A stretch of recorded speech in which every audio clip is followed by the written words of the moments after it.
What is happening with President Muhammadu Buhari? Why so much secrecy? Not just upon his return, but prior, about his actual medical condition. Well, this is actually not peculiar to Nigeria. You know, we have the case of Buhari now. We have the case of Robert Mugabe in Zimbabwe. We have the case of Dos Santos in Angola. We have the case of Paul Biya in Cameroon. It's been to some extent, let me say an African thing. It's more political than you can imagine.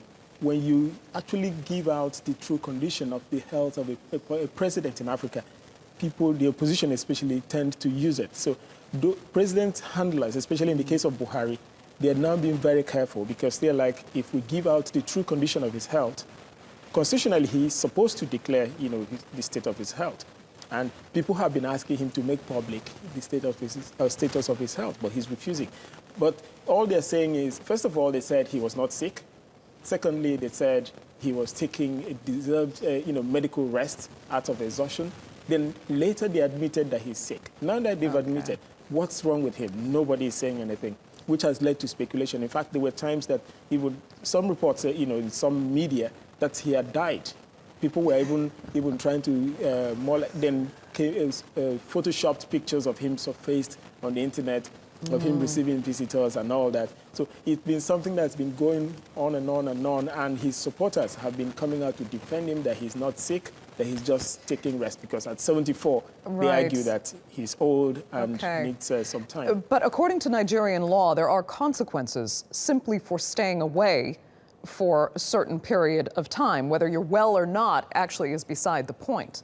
He could have been legally taken out of office if he stayed away for longer. That's actually why his handlers, I think, were very smart in trying to bring him back to the country, because he's been away for 40 days more than the 10 days he had approved, which means almost about 50 days. And the Constitution stipulates that if he can't perform his function after 60 days, that is a basis for impeachment. But then his handlers are saying he duly handed over to his vice president who is carrying out his function, and that on that basis there's no vacuum. But then people are saying if you were elected as the president of the country, you have to be on ground to be able to carry out your functions. So he had 10 days before the debate about whether he would be impeached or not would arise. So for them to have brought him back today, which is even surprising because no one anticipated it.